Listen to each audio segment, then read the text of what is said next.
মুহূর্তের জন্য ক্রিকেটীয় স্কিল বা টেকনিকের কথা মাথা থেকে একদম ঝেড়ে ফেলা যাক। ২০২৬ সালের ঐতিহাসিক টেস্ট সিরিজে কি বাংলাদেশ শুধুমাত্র ব্যাট আর বল দিয়ে জিতেছিল, নাকি পাকিস্তানের মাটিতে গিয়ে তাদের নিজেদের ডেরায় ঢুকে মানসিকভাবে পুরোপুরি ভেঙে চুরমার করে দিয়েছিল?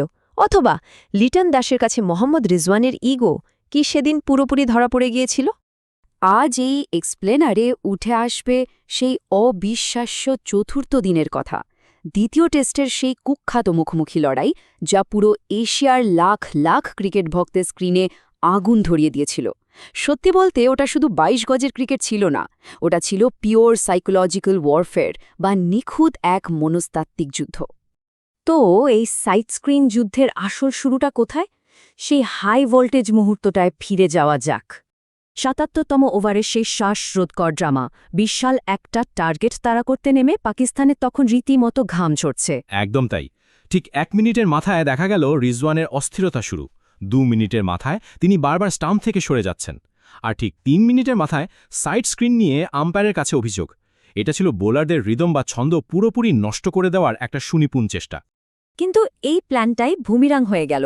চলে আসলো সেই ব্রেকিং পয়েন্ট, যেখানে দুই প্লেয়ারের ইগোর সরাসরি সংঘর্ষ ঘটে।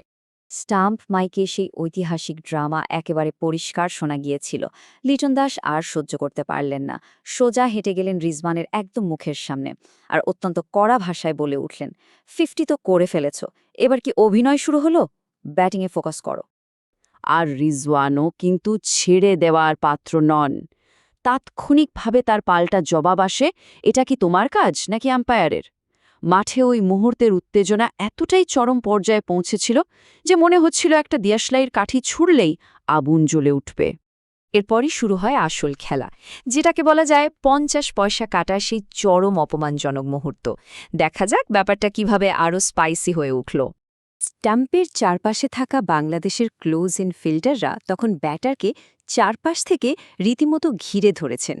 আর ঠিক তখনই স্ট্যাম্প মাইকে ভেসে আসে বলিউডের সেই আইকনিক আর চরম ভাইরাল ডায়লগ, ৫০ পয়সা কাটনা ওভার অ্যাক্টিং কা, অর্থাৎ ওভার অ্যাক্টিংয়ের জন্য ৫০ পয়সা কাটো।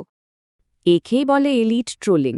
একটা হাই ভোল্টেজ চরম চাপের টেস্ট ম্যাচকে তারা চোখের পলকে রীতিমতো একটা কমেডি মুভিতে পরিণত করে ফেলেছিলেন। আর এই নির্মম রসিকতা আর স্লেজিং রিজওয়ানের ফোকাসকে পুরোপুরি ধ্বংস করে দেয়।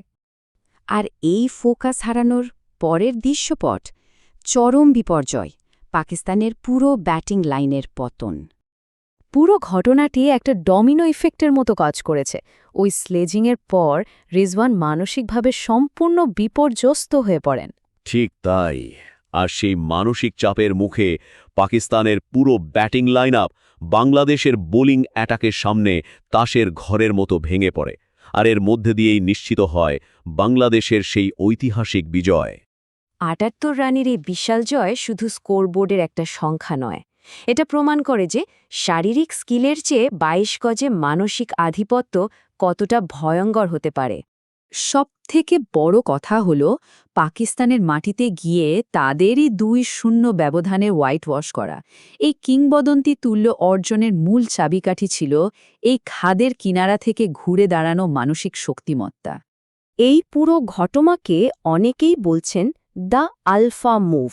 এটা কি আধিপত্য নাকি ট্রোলিং? একদিকে একদল ক্রিকেট ফ্যান মনে করেন এটি ছিল একটা পিওর আলফা মুভ, মানসিক যুদ্ধের এক নিখুঁত কৌশল যা প্রতিপক্ষকে গুড়িয়ে দিয়েছে। অন্যদিকে সমালোচকদের মতে এটি ছিল ক্রসিং দ্য লাইন বা সীমা অতিক্রম করা, কারণ স্টাম্প মাইকে এমন অ্যাগ্রেসিভ ট্রলিং খেলোয়াড় সুলভ আচরণের পরিপন্থী হতে পারে। এই দুই পক্ষের যুক্তিরই আলাদা ওজন আছে। তাহলে শেষ প্রশ্নটা সবার জন্যই থেকে যাচ্ছে, লিটন দাস কি একজন সত্যিকারের আলফা হিসেবে পরিস্থিতি সামলেছেন, নাকি বাংলাদেশ দল স্টাম্প মাইক ট্রোলিংয়ের মাধ্যমে শালীনতার সীমা অতিক্রম করেছে? মন্তব্য বাক্সে তীব্র বিতর্কের ঝড় ওঠার আগে নিচে মতামত জানানোর সুযোগ থাকছে।